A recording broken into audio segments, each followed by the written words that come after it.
जय हिंद सभी बच्चों को। तो आज मैं बताने जा रहा हूँ आपको आर्मी अग्निवीर का प्रैक्टिस सेट फर्स्ट करेंगे अपन। पहला प्रैक्टिस सेट है। इससे कम से कम 10 प्रैक्टिस सेट करवाऊंगा मैं आपको, जो कि पेपर में आपको बहुत ही लाभदायक हासिल होगा। तो देखो, इस ये पेपर अब मैंने कहाँ से लिया, तो ये आर्मी की साइट है ना, वहाँ पे 30 मॉडल पेपर डाले गए हैं। उन्हीं 30 में से एक मॉडल पेपर ये वो है। तो आपको इस मॉडल पेपर को ध्यान से देखना है और वीडियो को अंत तक देखना है। वीडियो को अंत तक देखने के बाद में फिर आपको बताना है कि कमेंट करके आपको बताना है कि आपके इस वीडियो में से कितने क्वेश्चन करेक्ट है ना, सही हुए हैं। तो चलते हैं क्वेश्चन नंबर 1 पे।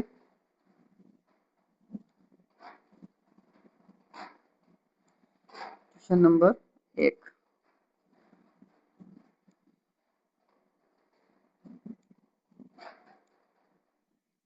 देखो, डीआरडीओ का पूर्ण रूप है। तो डीआरडीओ का पूर्ण रूप क्या है? रक्षा अनुसंधान विकास संगठन, रक्षा रिवॉर्ड एंड एवं डेवलपमेंट संगठन, या रक्षा रेलवे डिवीजन संगठन, या दिल्ली रिसर्च डिपार्टमेंट संगठन। तो इसका जो करेक्ट आंसर होगा वो होगा ऑप्शन नंबर ए। इसका करेक्ट आंसर होगा। तो इसका जो करेक्ट आंसर है वो ऑप्शन नंबर ए। अब देखो, डीआरडीओ की स्थापना, तो डी, थोड़ा सा पेन का कलर दूसरा कर लेते हैं ना, डी आर डी ओ।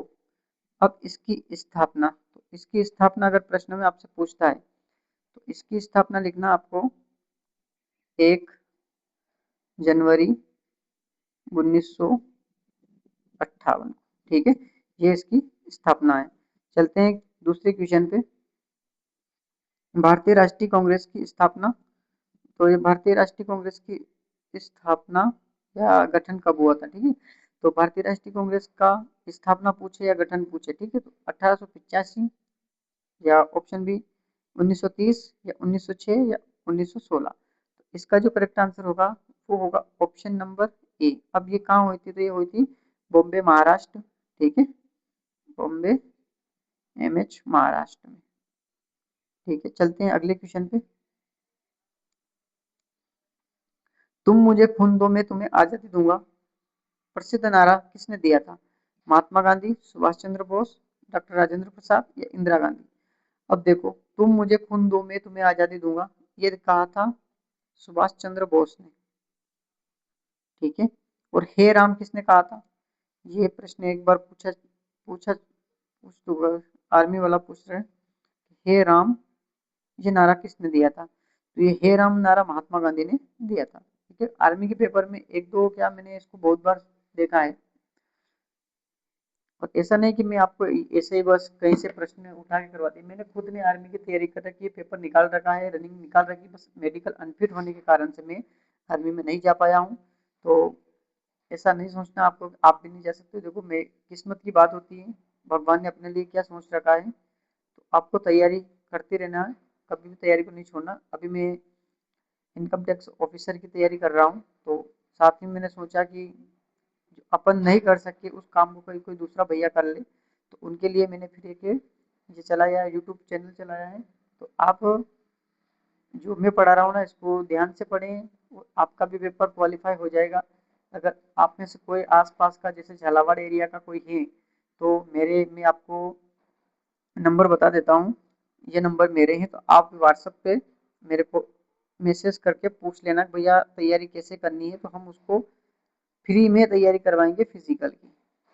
ये मेरे व्हाट्सएप नंबर, और कब आप कांटेक्ट करके भी पूछ सकते हो। ठीक है, ये मेरे नंबर है, तो आप कांटेक्ट करके भी पूछ सकते हो, या व्हाट्सएप पे भी कॉल लगा के पूछ। ठीक है, तो अपने क्वेश्चन की बात करते हैं। हे राम क्वेश्चन, ये हे राम है ना, ये हे राम नारा ये है। तो ये नारा किसने दिया था? ये महात्मा गांधी ने दिया था। चलते हैं अगले क्वेश्चन पे। देखो, भारत के महान स्तूप कहाँ स्थित है? जो भारत का जो महान स्तूप है ना, ये कहाँ स्थित है? तो भारत का महान स्तूप महरौली दिल्ली में है, भितरगांव उत्तर प्रदेश में है, या सांची मध्य प्रदेश में, या जयपुर राजस्थान में। इसका जो करेक्ट आंसर होगा ना वो होगा सांची मध्य प्रदेश में। ठीक है, आमेर का किला कहाँ स्थित है? दूसरा प्रश्न देखो, ये पूछा सकता है ना, आमेर, जयगढ़, ये दोनों महल पूछ सकता है, तो ये जयपुर में है ना। ठीक है, ये जयपुर में है। चलते हैं अगले क्वेश्चन पे। हड़प्पा सभ्यता में बनाए गए खिलौने निम्नलिखित में से किसके बने थे? तो संगमरमर के, टेराकोटा मिट्टी के, सीमेंट के या रेत के? तो इसका करेक्ट आंसर होगा टेराकोटा, टेराकोटा मिट्टी के। बौद्ध धर्म के संस्थापक कौन थे? बौद्ध धर्म के संस्थापक पार्थ थे, द्रोणाचार्य थे, या गौतम बुद्ध थे, या महावीर थे? तो बौद्ध धर्म के संस्थापक कौन थे? गौतम बुद्ध थे। और जैन धर्म के पूछे तो जैन धर्म के संस्थापक पूछे तो आपको बताना है महात्मा महावीर स्वामी, है ना। महात्मा बुद्ध मत बता देना, महात्मा बुद्ध तो बौद्ध धर्म के, ठीक है, और महावीर स्वामी।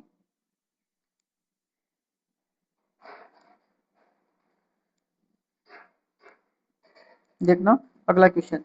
निम्नलिखित में से किस राज्य में कांटेदार वनस्पति पाई जाती है? अब देखो कौन सा ऐसा राज्य है जहाँ पे कांटेदार वनस्पति पाई जाती है। अब ऑप्शन ए राजस्थान, हिमाचल प्रदेश, केरल या सिक्किम। इसका जो करेक्ट आंसर होगा वो होगा राजस्थान, ये इसका करेक्ट आंसर। राजस्थान क्षेत्रफल में सबसे बड़ा राज्य है, ठीक है, क्षेत्रफल में सबसे बड़ा है, ये भी पूछा जा सकते हैं। केरल लिंगानुपात सबसे ज्यादा है, केरल का लिंगानुपात, ठीक है। तो भारत का ऐसा कौन सा राज्य है जिसका लिंगानुपात सबसे ज्यादा है? तो वो ये लिंगानुपात है, ये प्रश्न भी पूछा है। अगले क्वेश्चन पे चलते हैं। अरावली पर्वत श्रृंखला निम्नलिखित में से किस राज्य में स्थित है? राजस्थान, महाराष्ट्र, उड़ीसा, तमिलनाडु। तो इसका करेक्ट आंसर होगा राजस्थान, ये इसका करेक्ट आंसर होगा। अगले क्वेश्चन पे चलते हैं। भारत की जनगणना 2011 के अनुसार निम्नलिखित में से सबसे अधिक जनसंख्या वाला राज्य कौन सा है? तो 2011 की जनगणना के अनुसार सबसे अधिक जनसंख्या वाला राज्य कौन सा है? सबसे अधिक जनसंख्या वाला राज्य बताना है आपको। देखो महाराष्ट्र, बिहार, हरियाणा और उत्तर प्रदेश। तो इसका जो करेक्ट आंसर होगा ना वो होगा उत्तर प्रदेश, ये इसका करेक्ट आंसर होगा, ठीक है। और चलते हैं अगले क्वेश्चन पर, यानी इससे एक और क्वेश्चन। सबसे कम लिंगानुपात कहाँ का है? तो सबसे कम लिंगानुपात कहाँ का है? बिहार का है ना। और अपने एक और किसके है? घनत्व, सबसे कम घनत्व कहाँ का है? तो ये आपको कमेंट करके बताना है कि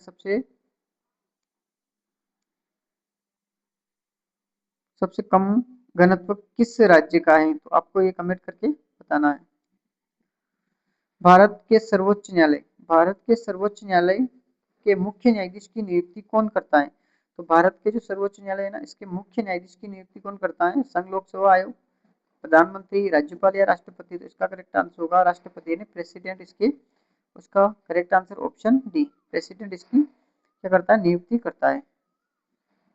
देखो खिलाड़ी विराट कोहली का संबंध, ये क्वेश्चन तो बहुत सरल है भैया, ये आपके लिए होमवर्क, ठीक है, बहुत सरल क्वेश्चन है।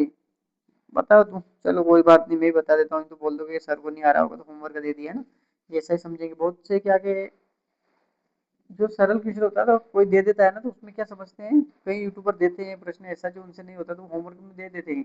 लेकिन कोई ऐसे भी होते हैं जो कि बच्चों का माइंड माइंड भी देखते नहीं है, बच्चे कितने कमेंट करके बता सकते हैं, तो उनके ऊपर भी होता है। चलो मैं ही बता देता हूँ। विराट कोहली का संबंध किससे है? तो वो है क्रिकेट से, ठीक है। तो आपको ये बताना है M S Dhoni, M S Dhoni M S Dhoni का संबंध किस खेल से है, ठीक है, ये आपको कमेंट करके बताना है। एल बी डब्ल्यू यानी लेग बिफोर विकेट पद निम्नलिखित में से किस खेल से संबंधित है? तो ये टेनिस, बैडमिंटन, कबड्डी या क्रिकेट। तो इसका भी करेक्ट आंसर होगा क्रिकेट।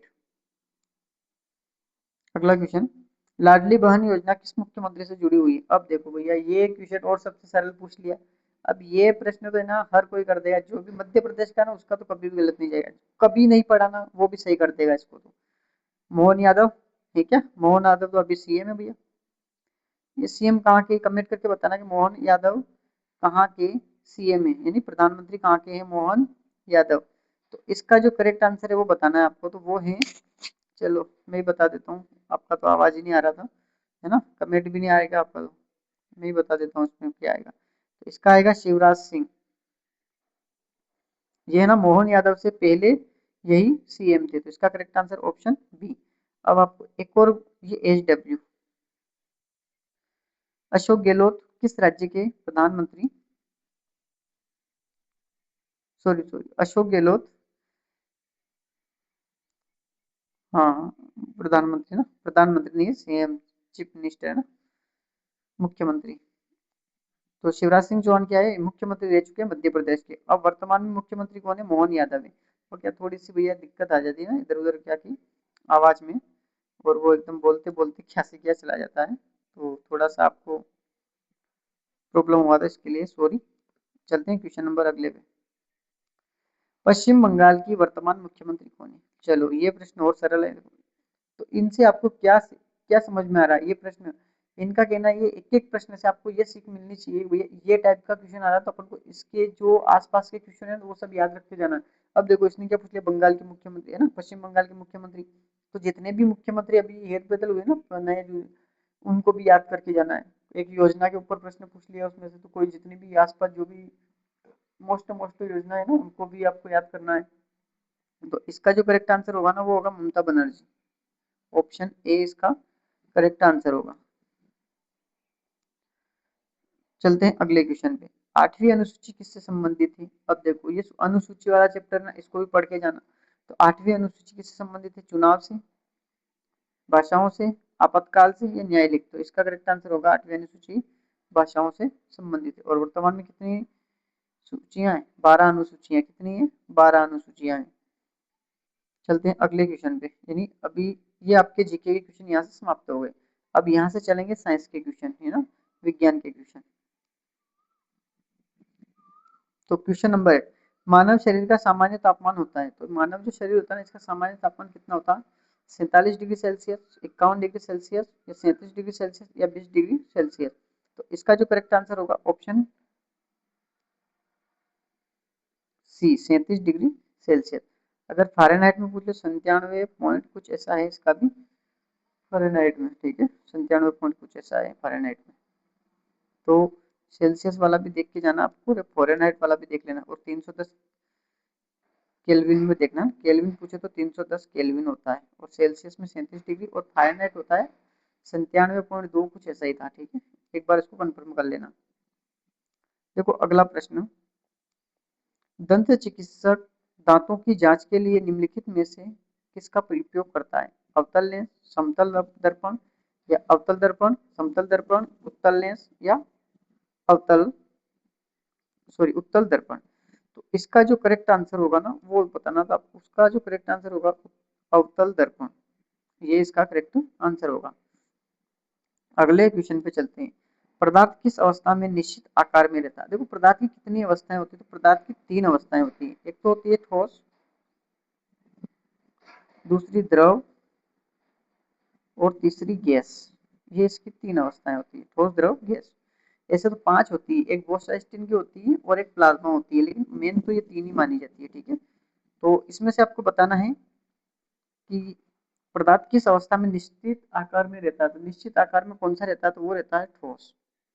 ये इसका करेक्ट आंसर होगा। अगले क्वेश्चन पे चलते हैं। निम्नलिखित में से कौन विद्युत धारा के चुंबकीय प्रभाव पर कार्य करता है। निम्नलिखित में से कौन विद्युत धारा के चुंबकीय प्रभाव पर कार्य करता है। विद्युत चुंबक, एलईडी लाइट, इलेक्ट्रॉनिक बल्ब, या इलेक्ट्रॉनिक फ्यूज। इसका करेक्ट आंसर होगा विद्युत चुंबक, ये इसका करेक्ट आंसर होगा।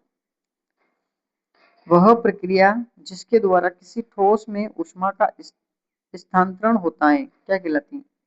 वह प्रक्रिया जिसके द्वारा ठोस में जो ऊष्मा का स्थानांतरण होता है ना, वो उसे क्या कहते हैं, तो उसे कार्बनीकरण कहते हैं, उदासीनीकरण कहते हैं, चालन या अवसाद कहते हैं। इसका जो करेक्ट आंसर होगा ना वो हो जाएगा चालन। अगला क्वेश्चन, ऊष्मा का कौन सा संचरण बिना किसी माध्यम के होता है। ऐसा कौन सा संचरण जो बिना किसी माध्यम के हो जाता है। प्रसारण, संवहन, चालन, या विकिरण। तो इसका करेक्ट आंसर होगा विकिरण।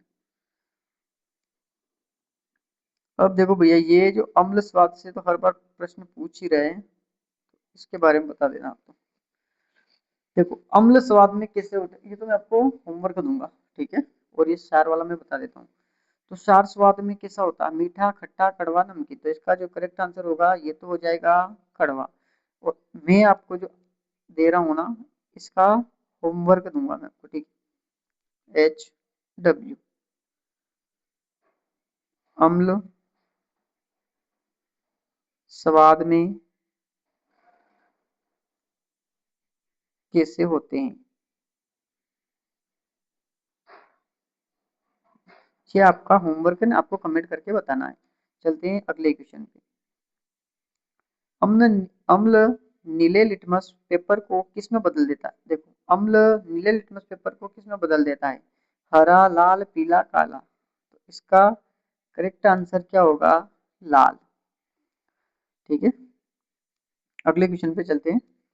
निम्नलिखित में से कौन सा दहनशील पदार्थ है? अब देखो, दहनशील पदार्थ कौन सा जो जलता है?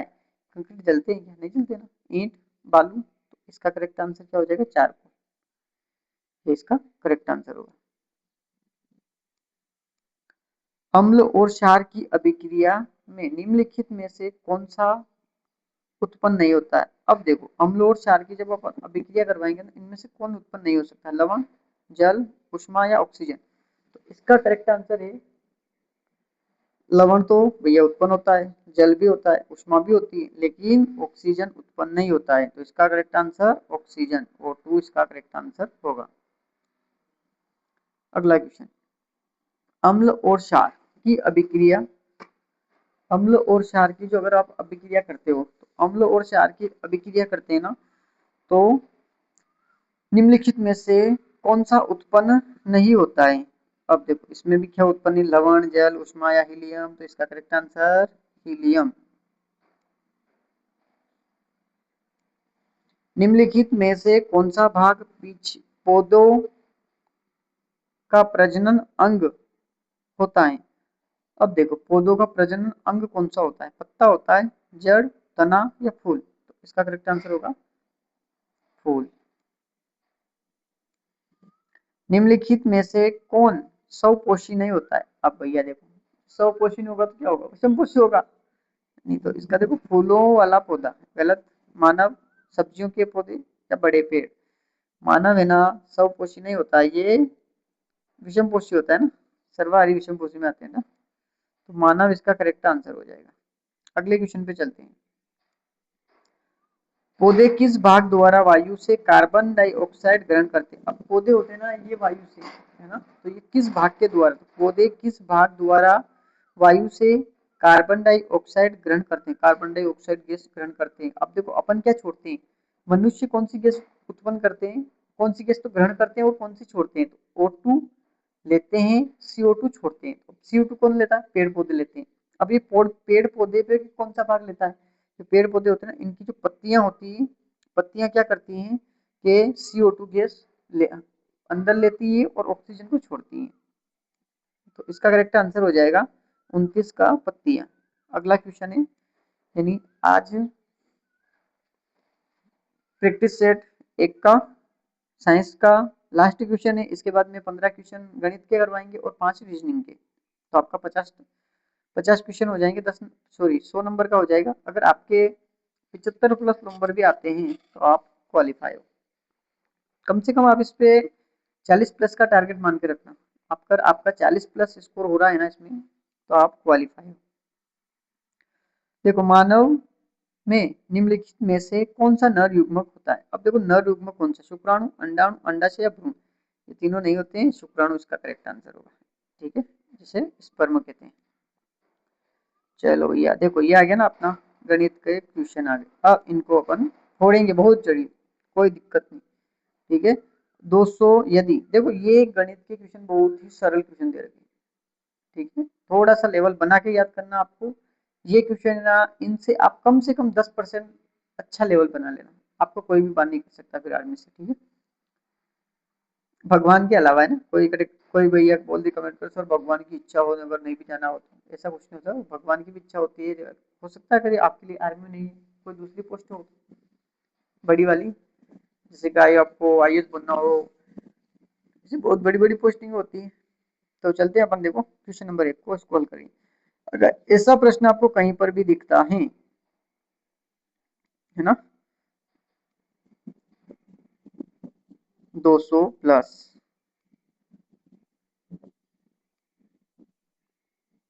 97.5 माइनस 160 माइनस 160 और बराबर में क्या दे रखा है? x plus 40। x plus 40। अब क्या क्या आपको ये जो x प्लस 40 है इसको ऐसा कैसा रहने देना है, पहले इसको है ना जो जो प्लस प्लस है ना उनको जोड़ लो। अब 200 और ये 97.5 को जोड़ेंगे तो 297.5 माइनस 160। अब इस 160 को इसमें से माइनस कर लो। 297.5 को 160 में से माइनस करेंगे तो यहाँ पे कुछ नहीं तो आप जीरो मान सकते हो। 5,7 3 137.5 आ जाएगा। कितना आएगा? 137.5 आ जाएगा। अब यही 137.5, इस 137.5 को अब देखो क्या किया अपन ने। सबसे पहले देखो अब ये ना x वाला इधर ले लेना। कितना आया? 137.5, 137.5, 137.5 बराबर x प्लस 40। अब ये x है इधर, सॉरी ये 40 प्लस के ना इधर आएगा तो माइनस का हो जाएगा। तो 137.5 इसमें से 40 माइनस कर देना और इधर में जीरो लगा दो तो x के बराबर में क्या बचेगा? 5 7 और 13 में से गया तो 9, तो 97.5 ये आएगा। तो देखना इसमें 97.5, ऑप्शन नंबर सी इसका करेक्ट आंसर होगा। Option number C. देखो सबसे पहले तो ये वाली संख्या मैंने यहाँ लिखी है, एक्स वाली अभी ये थोड़ी सी जगह थी इसलिए नीचे लिख दी। अपन को इसमें प्लस प्लस पहले करना है फिर माइनस कर देना। माइनस करने के बाद जो एक्स के साथ में जो भी संख्या होती है अगर साथ में हो, अगर है ना जैसे प्लस माइनस में नहीं हो, गुणा होना में हो ना, तो वो इधर आके भाग में चली जाती है। लेकिन ये प्लस में थी तो इधर आएगी तो माइनस की हो जाएगी। तो अपन ने क्या किया, 297.5 आए थे ना उसमें से 160 को माइनस किया तो 137.5 आए। 137.5 में से 40 माइनस किया तो 97.5 आ जाएंगे। देखो अब एक अगला प्रश्न, तीन सबसे छोटी अभाज्य संख्या। भाई सर तीन सबसे छोटी अभाज्य संख्या कौन सी होती है? 2 3 5, ये सबसे छोटी अभाज्य संख्या होगी। क्या पूछा और आगे चलो। लघुत्तम समापवर्तक ज्ञात कीजिए, नहीं एलसीएम ज्ञात करना है। ठीक है तो इसका एलसीएम ज्ञात कर लो इस तरीके से। चलो यहाँ कर देते हैं, 2 3 5 का एलसीएम ज्ञात कर लो। 2 एकम 2 3 5, फिर 3 का देंगे, 1 3 एकम 3 5, फिर 5 का दे दो, 1 1 1 आ गया ना, 1 1 1। अब आपस में गुणा कर लो, 3 इंटू 2 इंटू 5, तो 5 में 5 दिया 15, 15 दूनी 30। तो क्या आंसर आया इसका? 30। तो ऑप्शन में कहाँ 30 ये रहे, तो लगा दो भैया ये 30 आपका करेक्ट आंसर हो जाएगा। चलते हैं अगले क्वेश्चन पे। यदि 15 किग्रा टमाटर का मूल्य इतने रुपये हैं तो 8 किग्रा टमाटर का मूल्य क्या? वाह, इतने सरल क्वेश्चन आर्मी वाले पूछ रहे। पेपर भैया उन्होंने मॉडल पेपर दिए तो अपन वहां से करवा रहे हैं ना। थोड़ा सा आप, मैं बोल रहा हूँ ना, थोड़ा सा इससे और बड़ा लेवल की तैयारी करना आपको। तो अगर हो सके ये आर्मी वाले भैया कुछ भी कर सकते हैं, आर्मी के हाथ में भैया अपन कुछ नहीं कर सकते ना। तो देखो 15 किलो टमाटर आपके पास कितने हैं?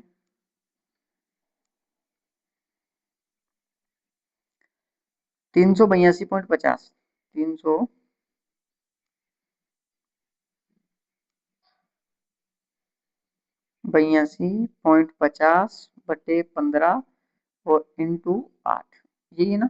एक बार कंफर्म कर लो। ठीक, 382.50, 8 की ग्रे का बताना, 15 की ग्रे का इतना है, 15 की ग्रे का इतना है, 8 की ग्रा बताना है इतने रुपए। अब ये पॉइंट हटाएंगे ना तो नीचे 2 जीरो और आ जाएगी, है ना।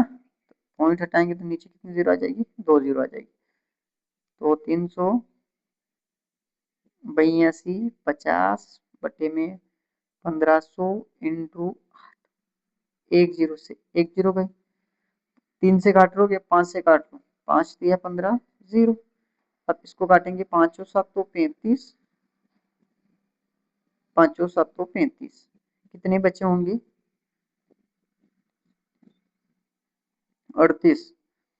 3 बचे है ना, 3 इसको, 5 छंग 30, 2 बचे, 5 पंजे 25।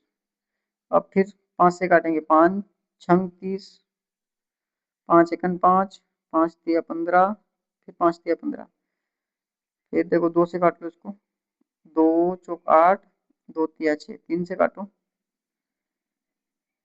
3 3 से काट देना इसको, 3 दूनी 6 और ऐसे कटेगा है, ठीक है। थोड़ी सी काटा पीटी ज़्यादा हो गई ना, 2 मिनट रुकना होगा।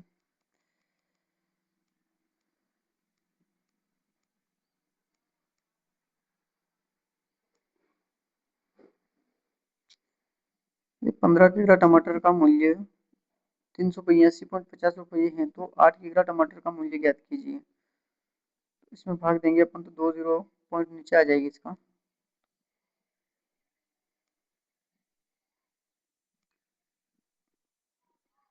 382.50 बटे 15 गुणा 100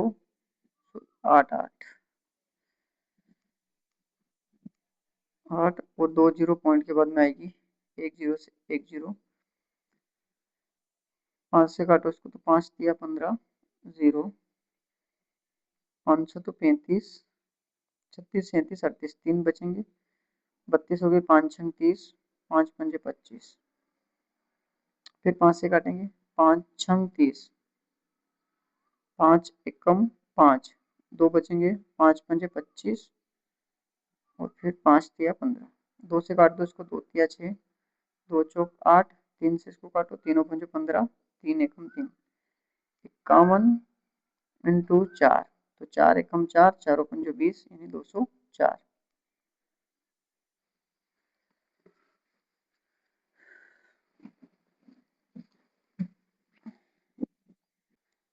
इसका जो करेक्ट आंसर होगा ना वो होगा 204। अगले क्वेश्चन पे चलते हैं। देखो औसत बताना है इसका, औसत निकालने का सूत्र देखना है। तो राशियों का योग बटे राशियों की संख्या, योग बटे संख्या। अब देखो योग कर लो इन सबका, 2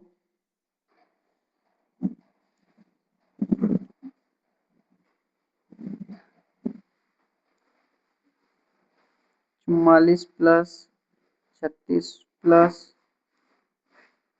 108 और 72, 108 प्लस 72 कितनी संख्या है? 4। इनको जोड़ो एक बार, 8 तो ऐसे कैसे आ जाएगा।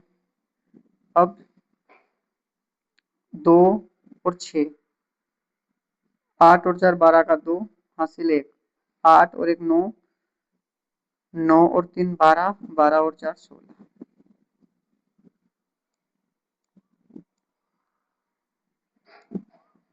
ये 1628 बटे 4, काटो इसको, 4 चौक 16,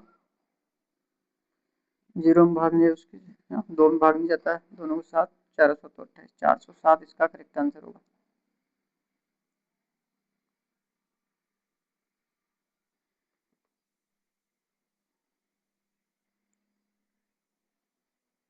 क्रिकेट के खेल में एक बल्लेबाज 4 पारियों में 44 36 और 108 और 72 रन बनाता है।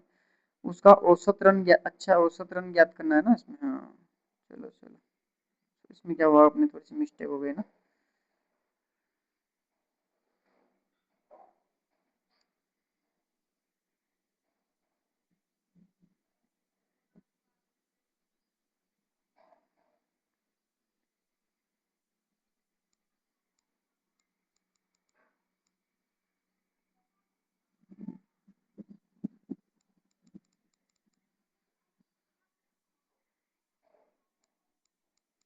देखो 44 और ये 36 है ना,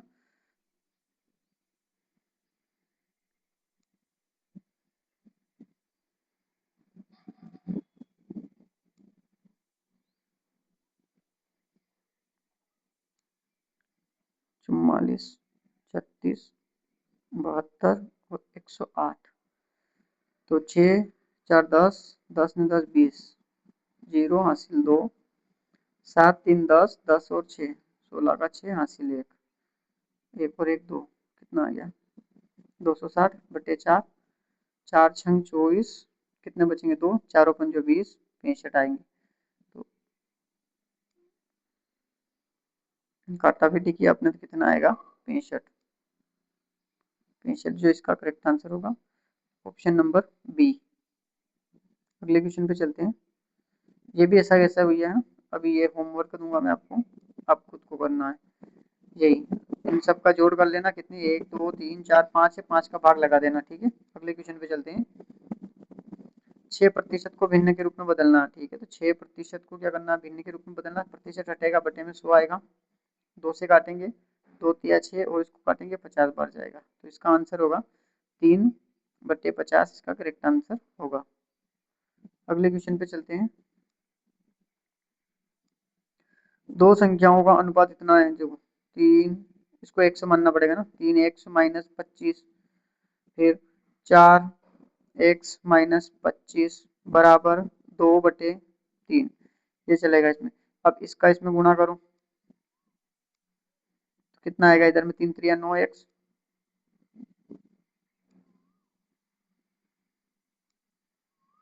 इधर चलेंगे तो पहले कितना आएगा 9x, माइनस है तो माइनस, फिर 25 से करेंगे 75 आ जाएगा, 25 दिया 75, फिर इधर चलेंगे। अब इसका हो गया, अब इससे करेंगे तो 4 दूनी 8 आ जाएगा, बराबर लगा के, बराबर 8x माइनस, इससे करेंगे तो 25 दूनी 50,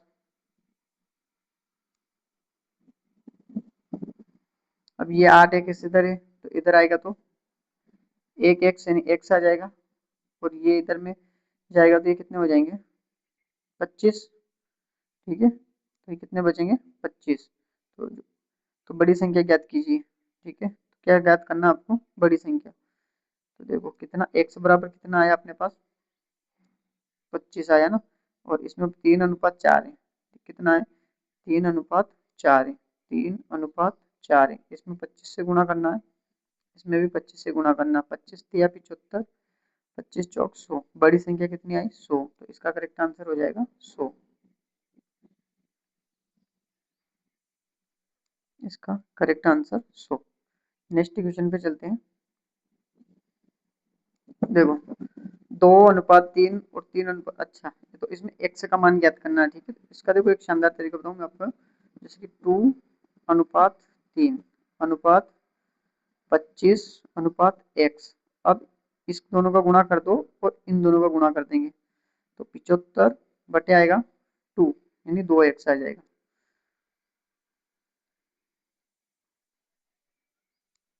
75 और बराबर में आएगा 2x। अब ये इधर आ जाएगा, x बराबर 75/2, 2 से इसको काटेंगे 37.5 बार कटेगा ये ना, तो इसका करेक्ट आंसर कितना आ जाएगा 37.5। तो x का मान कितना आ जाएगा 37.5, ये इसका करेक्ट आंसर होगा। तो ऑप्शन नंबर सी इसका करेक्ट आंसर होगा। नेक्स्ट क्वेश्चन पे चलते हैं। 9,000 की राशि पर 5% वार्षिक ब्याज की दर से 3 वर्षों के लिए साधारण बचत। ठीक है, तो ये और सरल क्वेश्चन है, देखो तो यही करवा देते, इसको तो छोटा सा है। 9,000 इंटू 5, PRT से करना है इसको, PRT/100, ये सूत्र होता है इसका, यहाँ बताता हूँ, PRT/100, तो इससे ब्याज निकल के आ जाता है, इस सूत्र से हल करना है इसको। अब देखो 2 जीरो से 2 जीरो गई, इनका गुणा करेंगे तो 5 तिया 15, 15 गुणा 90 हो जाएगा, तो 15 गुणा 90 गुणा करो, 15 पंद्रह 135, 1350, इसका करेक्ट आंसर होगा 1350। अगले क्वेश्चन पे चलते हैं।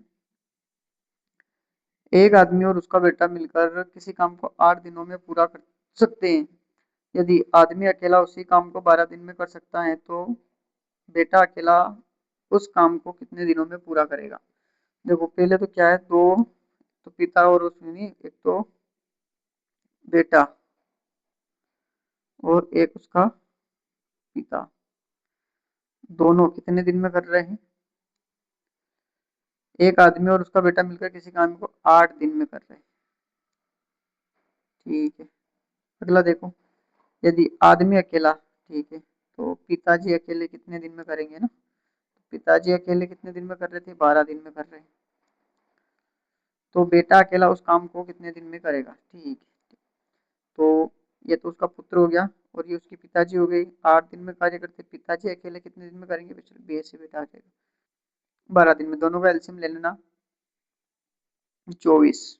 8 या 24, 12 दूनी 24। पिताजी कितना कर रहे? 2। और बेटे का पूछा है 3 - 2 = 1। 24 था, 24 बेटे का कितना आया? एक हिस्सा आया, एक से इसमें भाग देंगे, आएगा 24। यही इसका करेक्ट आंसर हो जाएगा।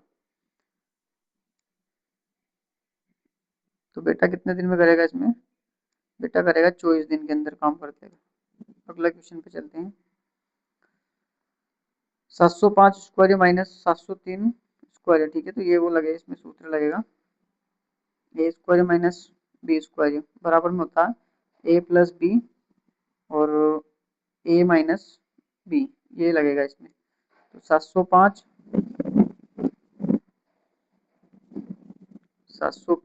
प्लस कर दो एक बार इनको, और 703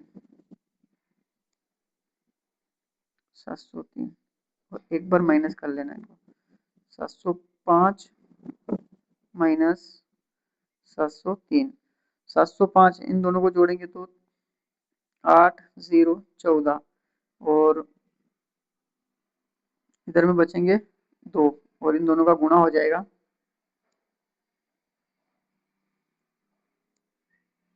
14 0 8 गुणा 2 से करेंगे 16 8 2 28, 16 इसका करेक्ट आंसर होगा 28 16, ऑप्शन सी और डी दोनों इसके क्या दोनों ऑप्शन पे प्रिंटिंग मिस्टेक हो गई है ना इसमें।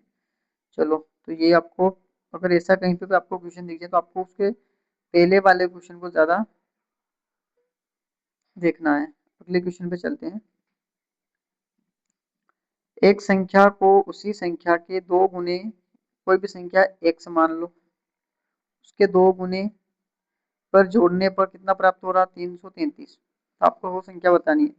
2x और एक ये, तो 3x बराबर, ये हो गया।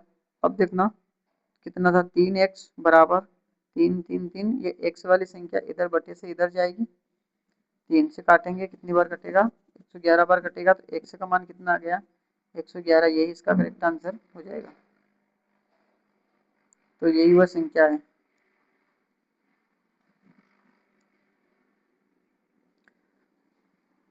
ये देखो, त्रिभुज के सभी आंतरिक कोणों का योग कितना होता है? तो त्रिभुज होता है ना, उसके सभी आंतरिक कोणों का योग होता है 180 डिग्री। जैसे कि त्रिभुज बना के बताते हैं, ये वाला त्रिभुज है अपने पास, ये जो अंदर वाले कोण होते हैं ना, ये सब 60-60 डिग्री के होते हैं।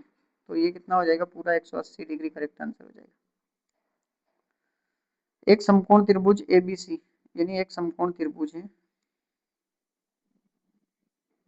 ये समकोण त्रिभुज है जिसकी ये ए बी सी, इसने क्या बोला?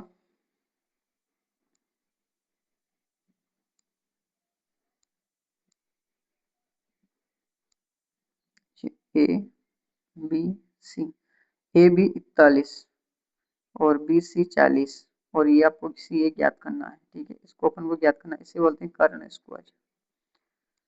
तो पाइथागोरस प्रमेय वाला सूत्र लगेगा इसमें, कर्ण स्क्वायर बराबर आधार स्क्वायर प्लस लंब स्क्वायर, लंब स्क्वायर। अब देखो कर्ण तो ज्ञात करना है,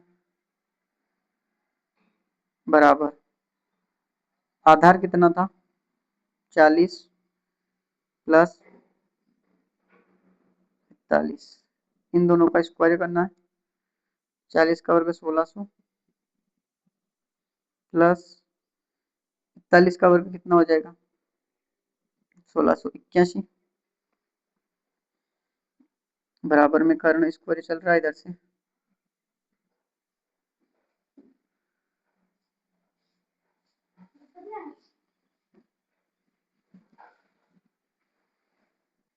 तो चलते हैं अगले क्वेश्चन पे।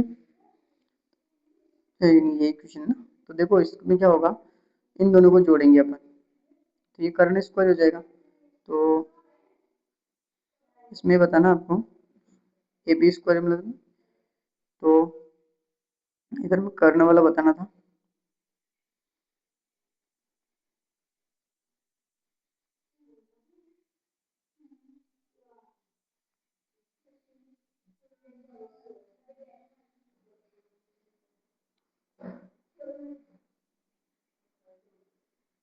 1600, तो इसमें से क्या हो जाएगा, 1600 16 3281 हो जाएंगे। ठीक है, अब ये स्क्वायर है तो ये स्क्वायर इसके ऊपर लगेगा, इन दोनों का स्क्वायर कटेगा। तो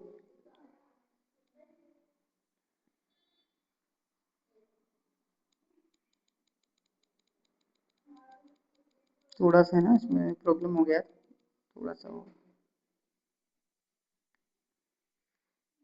इस सूत्र से करना होता है इसको।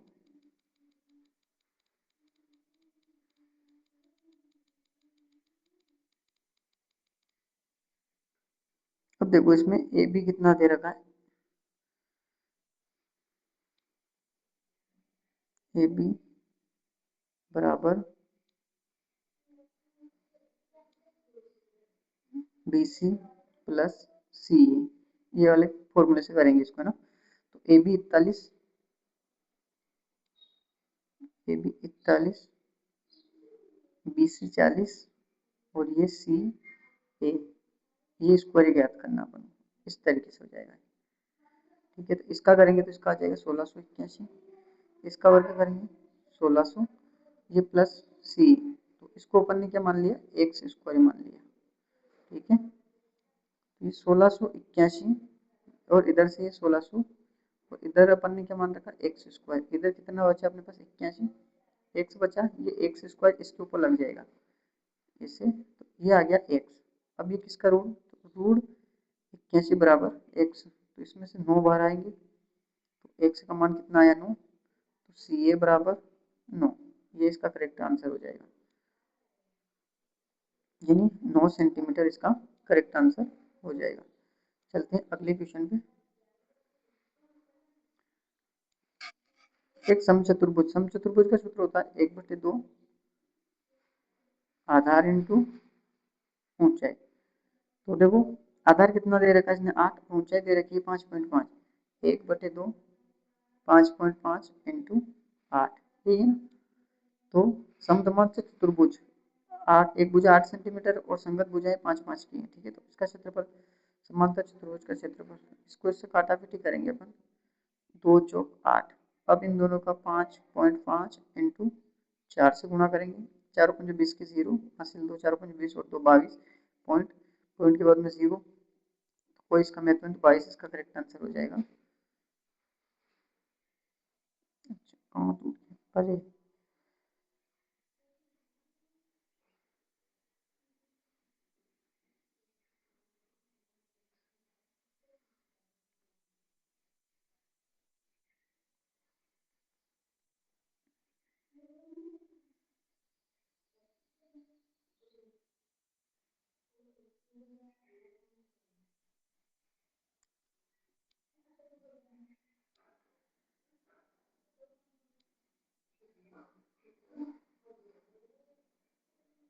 ये इसका करेक्ट आंसर होगा।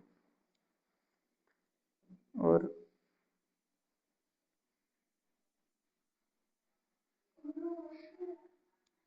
चलते हैं अगले क्वेश्चन। देखो अभी रीजनिंग के क्वेश्चन आ गए ना, इनमें देखो रीजनिंग बहुत सरल पूछते हैं। निम्नलिखित श्रृंखला के प्रश्न चिन्ह के स्थान पर आने वाला अक्षर देखो सी एच एम आर, सी 3 पे आता है, एच 8 पे आता है, एम 13 पे, 18 पे, इन सब में क्या हो रहा है 5 5 5 प्लस, तो इसमें 5 प्लस करेंगे 23, 23 पे क्या आता है, तो डब्ल्यू इसका करेक्ट आंसर हो जाएगा। देखो यहाँ पर ना, तो देखो इसमें क्या हो रहा है P I T C H E R, इसमें अपोजिट देखो आर ई उल्टा लिख दिया इसमें है ना। तो देखो इसमें पहले पहले क्या है एन ओ आई, तो एन ओ आई, एन ओ आई, इन देखो इसका तीसरा, पहला और चौथा नहीं हो सकता, इन दोनों में से N O I T, N O I T, तो इसका करेक्ट आंसर होगा प्रश्न का ऑप्शन नंबर तीसरा। नेक्स्ट क्वेश्चन, अब इनमें क्या बताना है तुम्हारे को कि मच, ये वर्ड दे रखे ना, इनमें से अंत में कौन सा आएगा, निम्नलिखित शब्दों को अंग्रेजी शब्दकोश क्रम में व्यवस्थित किया जाता है, तो कौन सा शब्द सबसे अंत में आएगा, मच, लेटेस्ट, मेनी, मोर। देखो सबसे पहले तो एक नंबर पे ये आ जाएगा, सब में M U, M A M O M A, तो ये M A M A, N N Y और जी, तो ये 2 पे, ये 3 पे, एम ओ है और एम यू है, तो ये 4 पे और ये 5 पे, तो 5 पे कौन आ रहा है, मच। इसका करेक्ट आंसर हो जाएगा ऑप्शन ए। इसका जो करेक्ट आंसर, ये ओ है यहाँ पे ना, इसका करेक्ट आंसर होगा ऑप्शन ए। दी गई संख्याओं के प्रत्येक श्रृंखला के आधार पर प्रश्न का उत्तर दीजिए। श्रृंखला ऐसे कितने प्रतीक हैं जिनसे पहले संख्या और बाद में भी प्रतीक हैं। ऐसे कितने प्रतीक हैं जिनसे पहले संख्या और बाद में भी प्रतीक हो। प्रतीक से पहले संख्या और बाद में भी प्रतीक हो। प्रतीक, ऐसे कितने प्रतीक हैं जिनके पहले संख्या बाद में प्रतीक। ऐसे कितने प्रतीक हैं, देखो ये प्रतीक है, इससे पहले संख्या नहीं आ रही, प्रतीक, प्रतीक से पहले संख्या और फिर प्रतीक, एक तो ये बन गया। दूसरा प्रतीक, प्रतीक से पहले संख्या, प्रतीक से पहले संख्या और फिर प्रतीक, दो। प्रतीक से पहले संख्या होनी चाहिए और फिर प्रतीक, तीन। प्रतीक से पहले ये एक और यहाँ से प्रतीक, प्रतीक से पहले प्रतीक है ना, प्रतीक से पहले संख्या और फिर प्रतीक, प्रतीक से पहले संख्या और फिर प्रतीक होना चाहिए। एक और कहाँ गया था, ये रहा प्रतीक, प्रतीक से पहले संख्या और फिर प्रतीक, तो ये कितने आ जाएंगे, चार। इसका करेक्ट आंसर हो जाएगा चार ऐसे हैं। अब इसमें बताना है उस विकल्प का चयन करें जो पांचवें अक्षर के समूह से संबंधित है। मतलब जैसा ये है ना, इस तरह बताना, तो R S A B C D E F B C, तो इसमें क्या करना, अगला बताना। तो एल के बाद में क्या आ रहा है, एम, आई के बाद में जे, जी के बाद में एच, एच के बाद में आई, टी के बाद में यू। अब ये ढूंढ के बता दो इसमें कहाँ है, M J H I U, M J H I U. तो इसका करेक्ट आंसर ऑप्शन नंबर 2 हो जाएगा। तो आपको कमेंट करके ज़रूर बताना है कि आज का प्रैक्टिस सेट कैसा लगा है, और अगर अच्छा लगा है तो अपने दोस्तों को भी शेयर करें और अपने यूट्यूब चैनल को लाइक और सब्सक्राइब करें। जय हिंद।